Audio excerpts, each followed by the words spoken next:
Olá, pessoal! Hoje é dia de mais uma entrevista aqui no canal, uma entrevista diferente, super especial. Eu tô no Teatro BDO Jaraguá, em São Paulo, com esses convidados maravilhosos, com Caio Blá, Pedro Henrique Miller e Fernando Moura. A gente vai falar de clássicos, de Kafka e de Kafka no teatro. O papo tá muito legal. Pedro, a Antofágica é uma editora que publica clássicos. A gente acredita muito nos clássicos. Inclusive tem um texto do Ítalo Calvino que chama Por que Ler os Clássicos? Que ele diz que um clássico é um livro que nunca termina de dizer aquilo que tem para dizer. Sim. Você que tem clube de leitura, gosta de ler, me diz, por que ler os clássicos? Qual a sua visão sobre os clássicos? Então, eu tenho há muito tempo uma relação muito forte com os clássicos. Tem um texto acho que é do Daniel Arrasca, que é um crítico de arte, que ele fala uma coisa que eu nunca me esqueço, muito linda. Ele é especialista em crítica do Renascimento e, enfim, de arte da Idade Média e do Renascimento. Perguntavam para ele, assim, sobre os contemporâneos. Mas e os contemporâneos? E os quadros contemporâneos? E aí ele fala, pois é, então, eu me relaciono com esses quadros da alta Renascença, da alta Idade Média, porque eu os vejo agora, né? Então eles são meus contemporâneos. Eu olho para eles e eles dialogam comigo nesse momento. Eles não cessam de me dizer algo, não deixo de me relacionar com eles no momento presente. Então eles para mim são contemporâneos. E alguns dos meus contemporâneos eu não vejo. Né? Ele diz assim, não que ele não goste. Vários ele gostava, mas assim, ele fala... Talvez eu não me relacione com eles, aquilo não me comunica alguma coisa. E esse sim, então a ideia de contemporâneo, de moderno e de clássico fica meio embaralhada. E para mim, acho que eu sempre tive uma relação com os clássicos mais ou menos assim. Eu leio um Kafka de 100 anos atrás, mas leio um Dom Quixote de 1605 e para mim aquilo ainda é muito relevante. As discussões de um Dom Quixote, por exemplo, são extremamente atuais. É sobre a escrita, sobre o processo da escrita, sobre o que é real, o que é ficção, o que nos motiva a fazer o que a gente faz, por que a gente faz teatro, por que a gente faz arte. Eu acho que tudo isso está nessas obras. Então elas não são coisas, matéria do passado, elas são perenes, né? Elas são eternas. Por isso que a gente segue se admirando, fascinando-se com elas o tempo inteiro, né? Com certeza, concordo. E falando agora do Kafka, especificamente dele, por que ler Kafka hoje? Na sua visão, por que esse autor clássico, de tantos anos atrás, continua relevante? Por que a gente tem que ler e assistir a peça que vocês fizeram? Já vamos falar mais dela, mas um pouco, qual a relevância de Kafka hoje? Por que escolher um livro do Kafka? Eu acho que o Kafka, ele é um dos autores que mais convida a todos que leem a uma releitura. E isso eu acho que tem tudo a ver com o que você falou do Ítalo Calvino, né? Esse clássico é aquilo que nunca cessa de dizer alguma coisa, que nunca para de ter sentido. Eu acho que o Kafka, e aí muito paradoxalmente, o Kafka justamente por ter quase que uma ausência de sentido, né? Você fica tentando catar o que ele está querendo dizer com aqueles textos, eles não param nunca de voltar, você precisa voltar. O Kafka é um dos autores que mais você precisa ler, você lê e você quer reler de novo. Às vezes, no caso da nossa peça, trabalha com 3 contos, né, curtos. São contos, o primeiro conto, que é o Primeira Dor, a história de um trapezista que decide ficar eternamente morando no seu trapézio. E ele quer ficar ali no alto, ele não quer descer, o mundo para ele é uma coisa muito perturbadora. Ele não quer descer de jeito nenhum, ele quer ficar ali, ele quer se dedicar à sua arte. Os 3 artistas de cada um desses 3 contos que a gente trabalha são artistas muito estranhos. Um é o artista da fome, a outra é a Josefina, que é uma cantora ratazana, que emite um som que ninguém consegue compreender. Os 3 são artistas dedicados profundamente à sua arte. Eu lembro quando eu li a Josefina pela primeira vez, eu terminei de ler aquilo e falei, gente, tem uma coisa que te movimenta, que te assombra, que te assusta, mas ao mesmo tempo tem uma incompreensão, você fica meio sem chão, né? É muito o lugar do pesadelo mesmo, o pesadelo é aquela coisa, quando você sente que você está reconhecendo o espaço, você acha, estou na minha casa, aí de repente você olha, você vê uma parede que não tem na sua casa. Você olha para um quadro, o quadro não é o quadro da sua casa, aí você olha para o outro lado, tá a sua mãe, aí você está conversando com ela, daqui a pouco quando você olha para o lado não é mais a sua mãe, é outra pessoa, mas você ainda acha que é a sua mãe. O Kafka consegue fazer isso, tem algo de muito reconhecível, quase realista, quase familiar, de repente a coisa desliza para um buraco, para um vácuo. E eu acho que isso é muito maravilhoso, assim, é muito difícil fazer isso também, né, na literatura. Fala do seu clube de leitura. Você tem um clube de leitura sensacional. Antes de ligar a câmera, a gente estava falando disso. Sim. Convido o pessoal a conhecer seu clube. Eu tenho um canal no YouTube dedicado à literatura já há bastante tempo. É só me seguir, é Pedro Henrique Miller, é meu nome. E tem no Instagram também, eu tenho minha página também, meu nome. Também estou sempre falando sobre livros, fazendo indicação de livros, com um foco um pouco maior para os clássicos, mas também falo de quadrinhos, falo de artes visuais, falo de cinema, falo de arte em geral, porque a gente vai descambando para todos os lados. Então, quem quiser me seguir, e temos um clube do livro também, é só entrar na minha página, no meu YouTube. Tem lá o link A para gente vai acessar. colocar o link aqui na descrição do vídeo. Exatamente. E aí você pode participar comigo, é sempre uma alegria, é um barato falar sobre clássicos. Acompanho, você também acompanha aqui a Antofágica sempre. Legal. E é um barato. Eu acho que os clássicos são nossos, né? Eles estão aí para a gente poder falar sobre eles, discutir. E eles são inesgotáveis. A gente está sempre revendo e redescobrindo, vendo com outros olhos, eles se renovam a todo instante. Então, eu acho um barato, que cada vez mais tem mais clube do livro. Então, mas se você quiser participar do meu, tá convidado. A vida é isso, hein? É correr sem rumo pelos esgotos. A verdade é que nós estamos de tudo. Fernando, me fala um pouco como foi o processo de composição da trilha sonora. Eu sei que foi colaborativo, você tá em cena tocando. Conta um pouco pra gente do processo criativo. Foi maravilhoso, assim, para mim foi uma surpresa, uma conquista muito grande, porque eles me convidaram, eu já trabalhei muito com o Ricardo, a gente fazia um espetáculo hindu no meio do nada, durante anos fizemos, com o Rogério também já fiz muitas parcerias com ele em termos de música, para musical e tudo mais. O enigma dessa peça deles era o seguinte, a música no teatro, ela tem sempre uma função que é assim, se a peça é um musical, todo mundo já sabe o que uma música vai trazer para o musical. Ah, lindas canções, aí o cara fica triste, tem uma música triste, o cara fica alegre, tudo isso. Mas quando não é musical, é sempre um enigma, vai fazer o quê? Porque se fizer um negócio redundante, quer dizer, o cara está triste, aí a música fica triste, aí o cara não pode ser. E por outro lado, fazer também uma sonoplastia de luxo, fazer... Fica meio patético, né? Porque isso não é cinema, teatro é outra coisa, tem que ter outras características, né? Então, o que eu logo pensei foi o seguinte, eu tenho que tentar trazer as características do Kafka como escritor, essa coisa insólita, essa coisa pesada, essa coisa que é dúbia, que é complexa, tem que trazer isso para a música, mas sem tornar isso uma coisa óbvia, sem ser, tudo não pode ser, não pode ser, não é assim, né? Porque senão fica óbvio. Aí tudo bem, aí fui lá ver o ensaio deles, pô, e tal, a ideia era gravar. Aí eu falei, legal, tá ótimo, adorei e tal. Então, semana que vem eu venho aqui, eu trago um instrumento aqui para já pensar umas coisas. Tá bom, tá legal, não sei o quê. Mas eu ia gravar. Aí fui uma vez, duas vezes, três vezes. Aí no final da primeira semana já estava quase tudo pronto, já estava 70% do negócio pronto. Porque era uma coisa assim, agora a cena vai ser, eu tinha lido o texto, agora a cena aqui, o artista lá do trapézio, aqui tem esse diálogo aqui. A gente precisa, o que você acha? Eu falei, uma coisa de piano assim, bem leve e tal. Tá bom, faz aí. Aí eu fazia, pô, tá ótimo, então é isso. Agora a próxima, não sei o quê. Aí tinha o Josefina. Aí, bom, isso aqui tem que ser um negócio mais complexo, é claro. Aí o Caio falou assim, a Cavalgada das Valquírias. Eu falei, pô, peraí, assim também é muito complexo demais, não dá. Não sei de onde veio assim a ideia na minha cabeça, não, Carlos Gomes.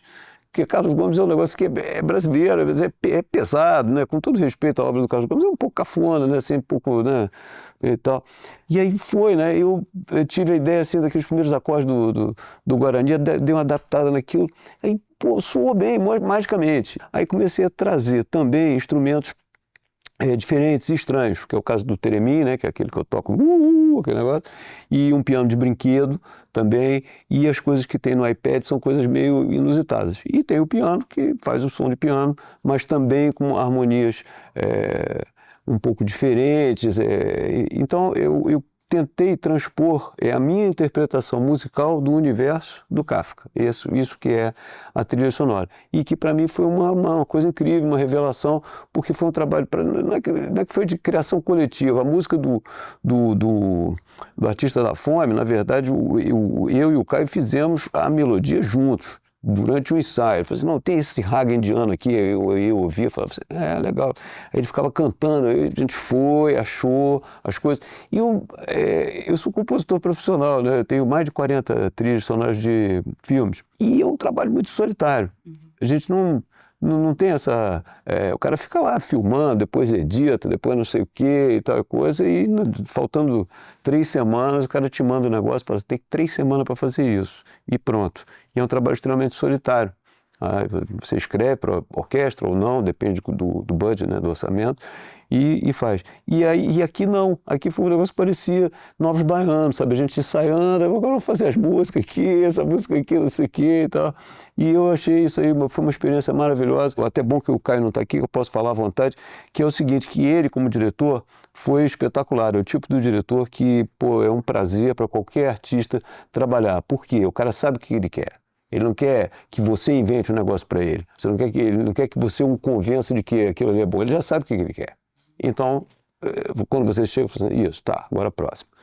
Então, isso é coisa, o cara que sabe o que quer é uma delícia de trabalhar. Agora, aquele que fala assim, pode ser, mas e se... Não, ferrou, não gostou. Aí traz a incerteza, traz a angústia, traz a insegurança, né? É isso que é o negócio. O trapezista põe os pés nesse gato de cordas e logo está novamente lá pendurado no alto do seu trapézio. Olha, nunca mais eu quero viajar.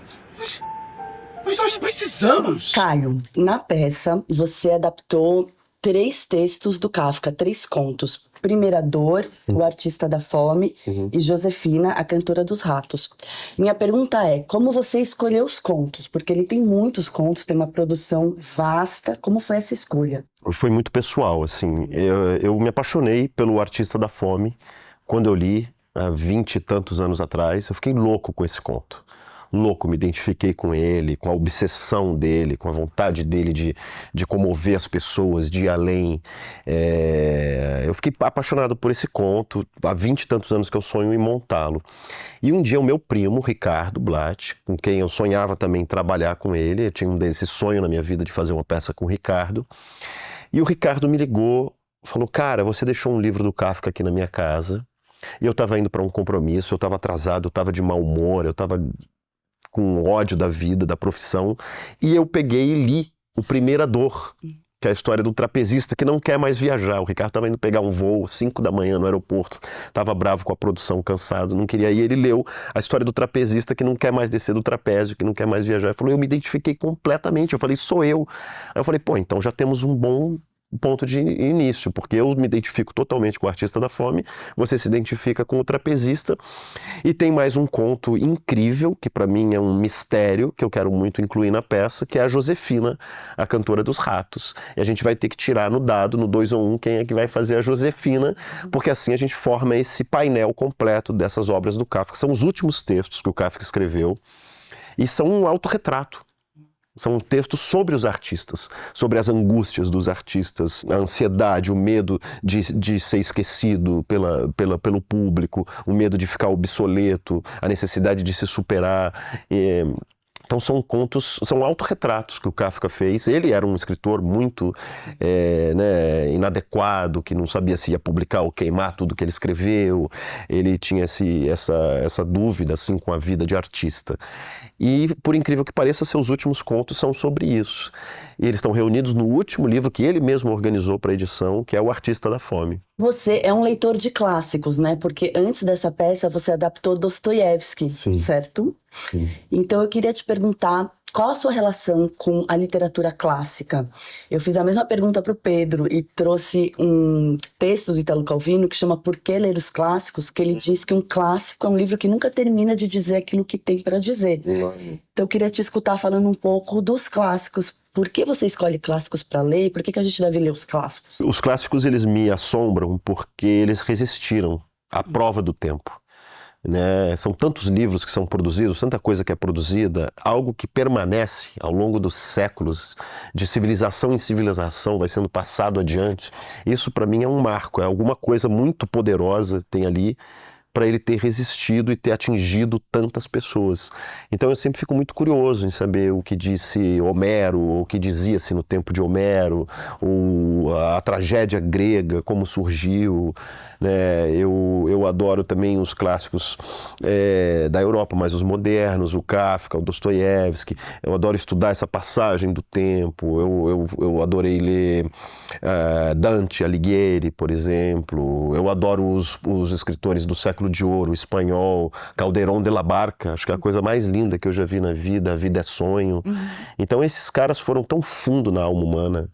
Eles foram tão fundo na natureza humana, eles conseguiram registrar algo tão que pertence a todos nós e que vale a pena ser conhecido e vale a pena entender por que atravessaram os séculos. Agora vamos falar um pouco de linguagem, né? Uma coisa é entrar em contato com Kafka pela experiência da leitura, sentir, né, a perturbação que ele traz, essa angústia, o insólito. E outra coisa é trabalhar esse texto na cena, porque o texto no teatro, ele tem o destino que é a cena. Perfeito. Como que foi essa transposição, então, do texto literário para a cena? Fala um pouco dos desafios, de coisas que vocês encontraram, como foi essa tradução quase, né, para outra linguagem. Esse trabalho foi do Rogério Blatt, né? Ele foi brilhante, assim, porque ele pegou 3 contos absolutamente sombrios e enigmáticos e ele explorou pelo lado do humor. Pelo lado da graça, do inusitado. Então resultou que a peça é muito engraçada. As pessoas sempre no final vêm dizer, cara, eu nunca imaginei que eu pudesse rir tanto com Kafka. Um autor sombrio, um autor terrível, né? Kafka, em alguns textos dele são terríveis. Terríveis, a miséria humana, a solidão, né? E ele conseguiu criar quase que um show de palhaçaria. Ele criou esses 2 personagens, ator 1 e 2, que são 2 palhaços que estão aqui se revezando para contar contos de Kafka. Então tem toda uma graça, tem uma brincadeira com esse mundo decadente do circo, esse circo meio em ruínas, meio abandonado, né? E vários elementos foram entrando, como por exemplo, quando a gente convidou o Fernando Moura para tocar ao vivo, né? Isso dá uma outra dimensão para a peça, uma outra grandeza, uma outra riqueza. E o Fernando entra como um terceiro elemento em cena também, que é o Gumercindo, que é um músico que estava dormindo na coxinha, não queria fazer a peça. Quando o público chega, a gente tem que acordar o Gumercindo para dizer que o público já chegou. Então essa brincadeira que o teatro possibilita a gente fazer com as pessoas, embalou o Kafka, né, numa nova embalagem mais cômica, mais contemporânea, mais moderna, e dá pra gente essa liberdade de brincar com os textos. Caio, a gente sempre termina as entrevistas aqui no canal pedindo uma indicação de uma leitura, um álbum de música que você esteja escutando, um filme, uma série, para nossa comunidade que adora essa sessão de curadoria e indicações. Que legal. Eu e o meu filho Bento, a gente tem mania de vinil, né? A gente tem uma coleção e a gente anda muito em sebos, em lojas, e hoje a gente fez um passeio aqui no centro de São Paulo.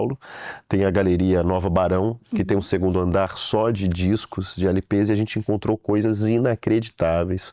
O cantor que eu adoro, o Di Mello, estava lá divulgando a própria obra, assinou o disco dele pra gente. Então ouçam Di Mello, ouçam Fernando Moura, que estava lá, os discos também. Encontramos várias raridades do Djavan, do Clube da Esquina, discos raros do Jacó do Bandolim, Ernesto Nazaré. Hoje eu comprei um Moacir Santos, cara. Comprei um Moacir Santos. Fazer uma playlist do Caio Black, colocar aqui embaixo. Você pediu uma indicação, vieram várias. Exatamente. Então esse é um bom passeio, andem pelo centro de São Paulo, tem muitos sebos, muitas livrarias incríveis e LPs raros também.